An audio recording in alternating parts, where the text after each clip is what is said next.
Olá, meu nome é Luciana Aragão, sou nutricionista e recentemente eu fui aprovada no processo seletivo de mestrado. Então eu quero compartilhar um pouquinho sobre essa minha experiência com vocês para que quem tiver interesse possa se preparar da melhor forma para esse processo. Eu vejo que a gente não tem muitas informações, né? Então talvez o que eu possa trazer aqui de alguma forma também te ajude. Então vamos lá. Bom, eu fui aprovada no processo de seleção do mestrado de Informação e Comunicação em Saúde da Fiocruz. Eu vou contar um pouquinho para vocês como eu, nutricionista, cheguei nesse programa. Bom, inicialmente eu não conhecia sobre o programa. Eu soube assim, de repente, durante uma palestra em que eu realizei no Conselho Regional de Nutrição da 4ª Região, junto com a Érica Farias, jornalista e também mestranda do programa. Foi quando, em 31 de agosto do ano passado, eu soube da existência do programa, soube da prova e tudo aconteceria assim um pouquinho rápido. Então a inscrição seria na semana seguinte, o final das inscrições, e a prova nas 2 semanas posteriores. E aí foi uma loucura. Eu já tinha esse interesse de ingressar na vida acadêmica, mas as minhas opções eram um pouco restritas, uma vez que eu atuo na área de transtornos alimentares, que não tem tantas possibilidades de mestrado aqui no Rio de Janeiro, e que também eu não queria fazer qualquer mestrado, eu queria fazer um mestrado de fato numa coisa que tivesse a ver com o que sempre eu estudei, com o que eu sempre acreditei, porque eu acho que isso é muito importante para te motivar dentro da vida acadêmica, né? Para que não seja só um título, mas que seja de fato uma coisa que você tenha aquela inquietação, aquele tema faça sentido para você e que você tenha vontade de se debruçar só naquilo por pelo menos 2 anos. Então, eu acho que inicialmente a gente tem que gostar muito do tema.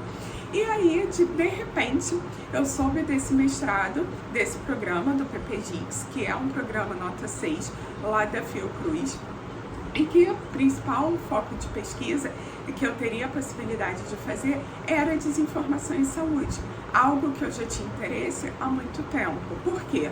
Porque eu também fui advogada e desde estudante, lá vocês podem ver aqui no canal, né, eu tenho vídeos de ética na nutrição, porque desde a graduação eu falava de ética na nutrição, porque para mim não fazia o menor sentido que profissionais de saúde se comunicassem da forma que vinham se comunicando, seja dentro das mídias sociais, como que a gente vê, mas também fora das mídias sociais. A gente vê muitos comportamentos inadequados e antiéticos e adoecedores que são promovidos dentro do consultório, que isso passa pela comunicação, passa por ferir regras do Código de Ética. Então, eu fazia palestras nesse tema, e meu TCC baseado nisso. Então, foi sempre um tema que esteve presente na minha graduação, ainda que eu não tivesse feito uma iniciação científica, algo nesse sentido. Estou contando isso para vocês porque vocês vão ver lá na frente como isso fez diferença. Bom, o processo seletivo foi composto de 5 etapas.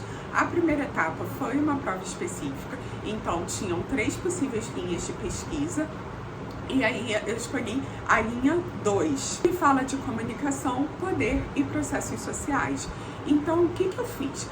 Lá no processo de inscrição, lembra que eu não conhecia muita coisa sobre o programa, né? Na verdade, o programa era feito para mim, eu só ainda não tinha descoberto, né? A Terra plana capotando.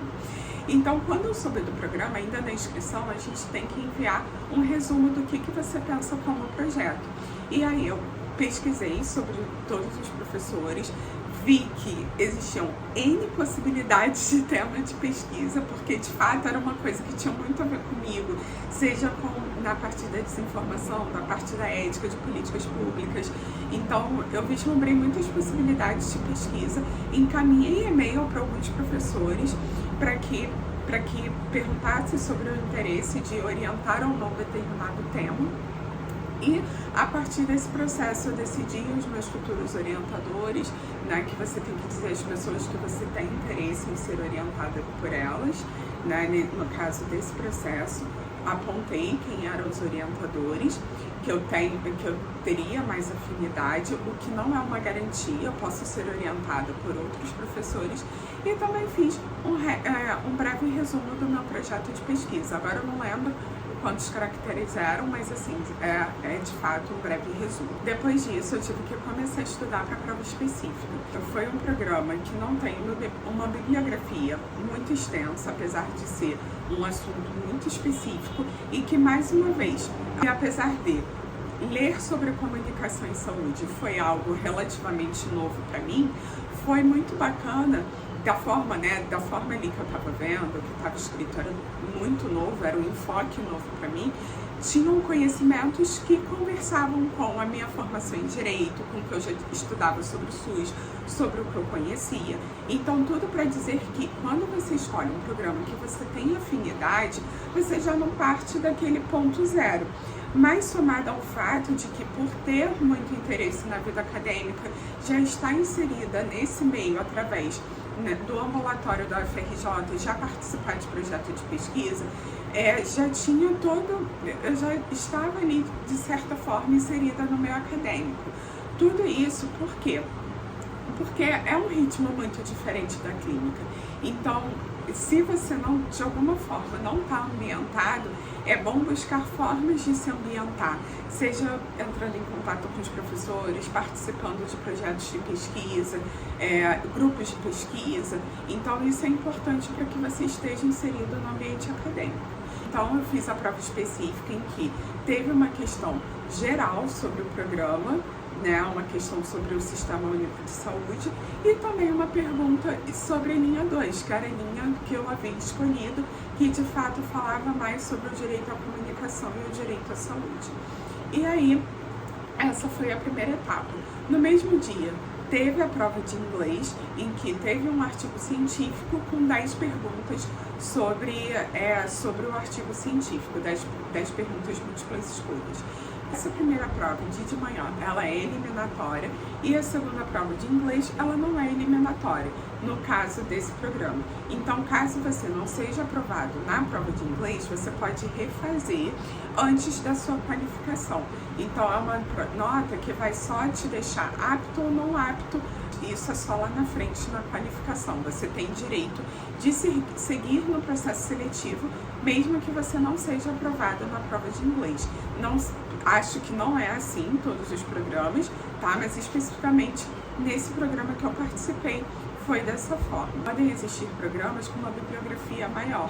Então, ou que você vai ter muita afinidade com o tema e conseguir se preparar com um prazo curto de tempo, mas isso não é normal, tá? É comum que a gente se prepare de um ano para o outro, tá?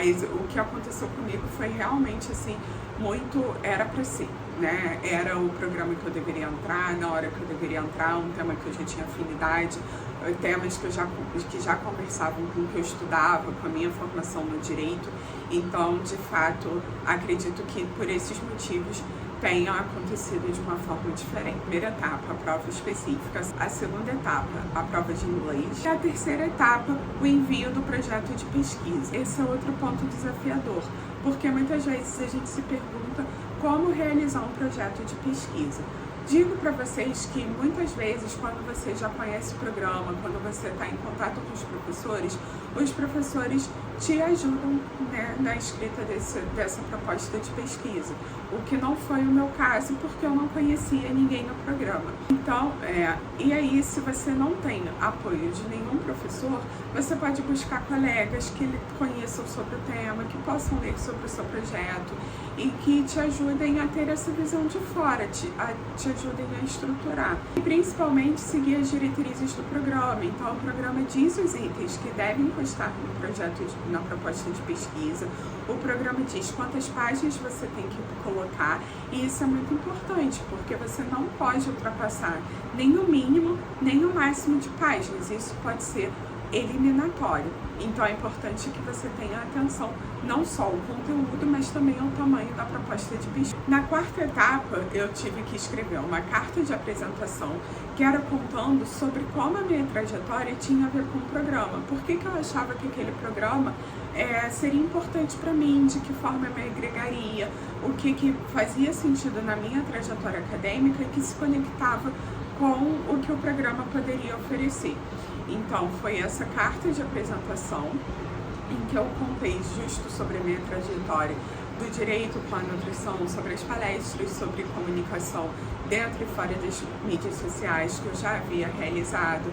Coincidentemente, no Ministério Público Federal, quando eu era estagiária de Direito, eu fui estagiária da área da saúde, então isso me trouxe essa experiência em fiscalização, né, fiscalização dos hospitais públicos federais, então coisas da trajetória que eu, como eu falo para vocês, né, nada por acaso, então tudo ali fez muito sentido para o programa.